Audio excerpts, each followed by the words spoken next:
नामांकन रद्द होने के बाद दिल्ली में मीनाक्षी नटराजन है और दिल्ली में मीनाक्षी नटराजन कानूनी सलाह लेंगी। सलाह लेने के बाद आगे की रणनीति बनाई जाएगी। वरिष्ठ नेताओं से भी मीनाक्षी नटराजन मुलाकात करेंगी, उनसे बातचीत करेंगी और अब आगे क्या करना है इस पर चर्चा होगी, रणनीति बनाई जाएगी। क्या संभावनाएं हैं उस पर ध्यान दिया जाएगा। मीनाक्षी नटराजन दिल्ली पहुंच चुकी हैं। हमारे साथ हमारे सहयोगी अमृत तिवारी जुड़ गए हैं। अमृत, दिल्ली में है मीनाक्षी और अब क्या लग रहा है, क्या संभावनाएं हैं, कुछ चांस है आगे चीजें संभल पाने की? देखिए, जहाँ तक चांस की बात आप कर रही हैं वो अब डिपेंड करता है अगले कोर्स में न्यायपालिका से क्या कोई राहत मीनाक्षी नटराजन को मिलती है अथवा नहीं मिलती है।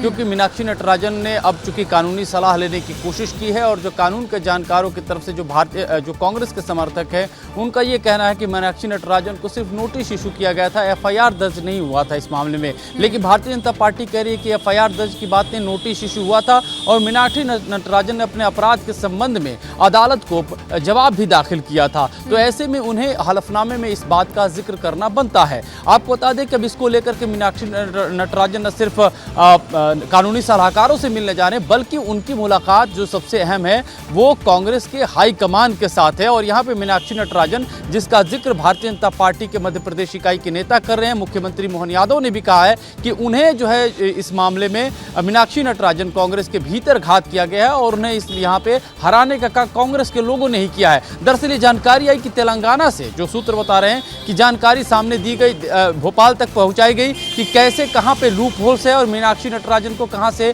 पहले ही राउंड में हटाया जा सकता है और उसके बाद यह कार्रवाई अमल में भारतीय जनता पार्टी की तरफ से लाई गई।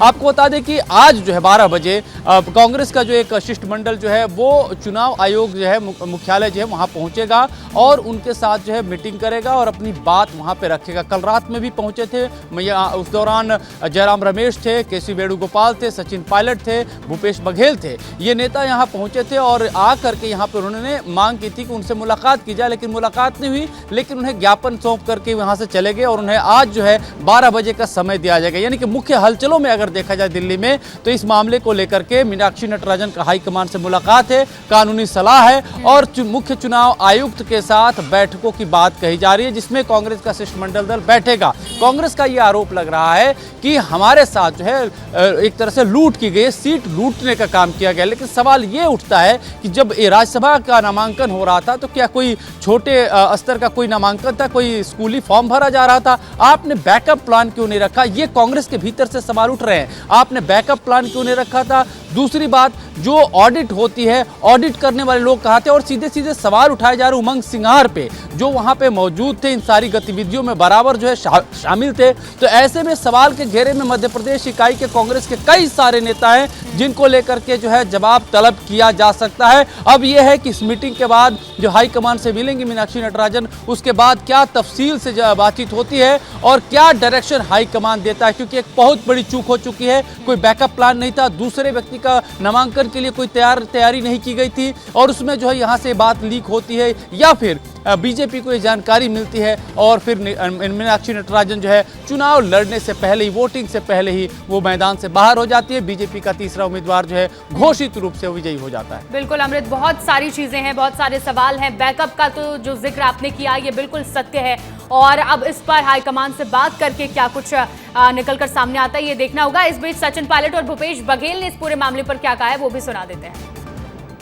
देश के लोकतांत्रिक इतिहास में कभी ऐसा नहीं हुआ कि बिना कारण, बिना कोई कारण बताए हुए केस को रिजेक्ट किया। नॉमिनेशन पेपर को, हमारे उम्मीदवार पर कोई FIR नहीं है, कोई चार्जशीट नहीं है, कोई मुकदमा नहीं है, लेकिन जानबूझ के लोकतंत्र की हत्या करने की जो कोशिश की जा रही है उसके विरोध में आज हम लोग यहाँ पर आए। राज्यों में राज्यसभा के चुनाव हो रहे हैं, यदि कोई गड़बड़ी होगी तो शिकायत ले कहाँ जाएंगे? तो यहीं आएंगे और यहाँ कार्यालय 5:30 बजे के बाद बंद। ये कैसी डेमोक्रेसी है भाई? वो तो मिलने के तैयार नहीं थे और जब हम लोग धरने में बैठे वेणुगोपाल जी के नेतृत्व में, तब जाके हमको 2 जने के अलाउ किया, जाके एप्लीकेशन दे सकते हो। मतलब बड़ी कृपा की निर्वाचन आयोग ने, हमारा एप्लीकेशन ले लिया, चर्चा नहीं। देखिए अभी हमने एप्लीकेशन दिया, अब उसका फैसला क्या आता है वो हम देखेंगे और फिर हमारे पर लीगल ऑप्शन तो हमारे खुले भी हैं। हम जा सकते हैं। कांग्रेस के बड़े नेताओं की लगातार प्रतिक्रिया सामने आ रही है और हमारे साथ रंजना दुबे लगातार जुड़ी हुई हैं। रंजना, प्रदर्शन आज होने वाला है, क्या तैयारियां मध्य प्रदेश में या राजधानी भोपाल में क्या तैयारियां प्रदर्शन को लेकर दिख रही हैं?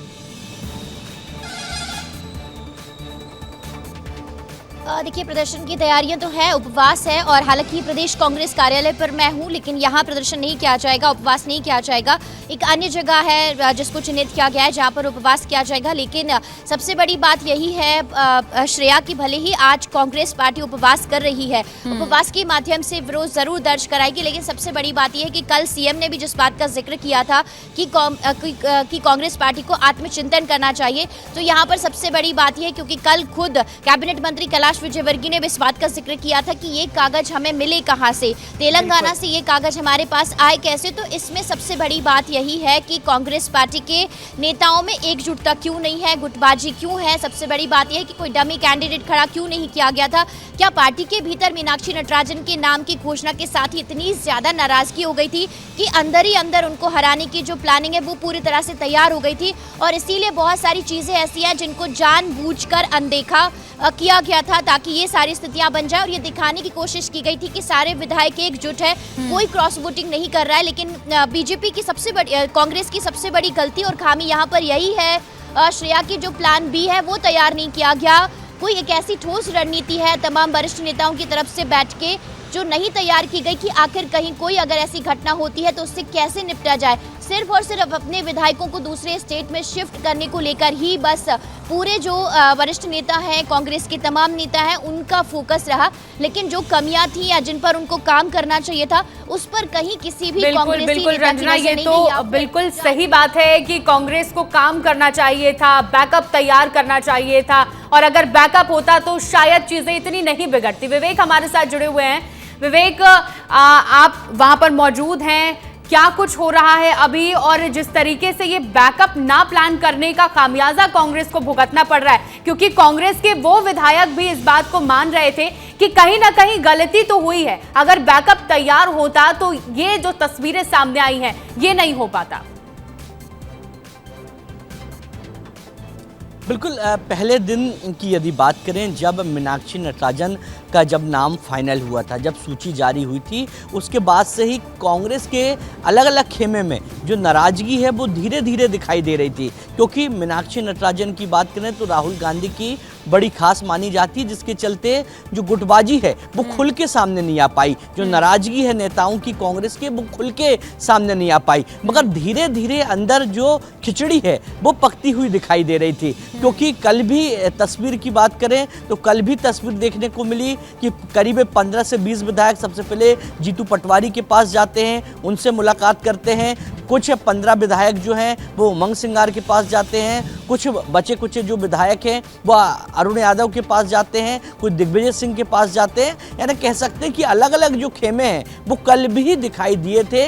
बेंगलोर जब जाने के पहले जब तैयारी चल रही थी, पूरा घटनाक्रम चल रहा था कि अब कांग्रेस के विधायकों को बेंगलोर ले जाया जाएगा, उस दौरान भी तस्वीर दिखी थी। और उस दौरान तस्वीर देखने के बाद भी ये लग रहा था कि कांग्रेस में जो गुटबाजी है वो खत्म नहीं हुई है, अंदर खाने में कुछ अभी भी पक रहा है, और वो शाम तक पूरी तरह खिचड़ी जो है वो पक के सामने आ चुकी थी। क्योंकि कैलाश विजयवर्गीय का अंदर खाने में और अंदरूनी जो कला है, जो गुटबाजी है, वो कांग्रेस में हर बार ही निकल कर सामने आती है और इसका खामियाजा कांग्रेस को ही भुगतना पड़ता है। इस बार भी ऐसी तस्वीरें सामने आई। अब हालांकि दिल्ली में कानूनी सलाह के बाद और बातचीत के बाद क्या कुछ होता है ये देखना होगा। बड़ी तस्वीरें आज सामने आएंगी। आप दोनों का बहुत बहुत शुक्रिया हमारे साथ जुड़ने के लिए।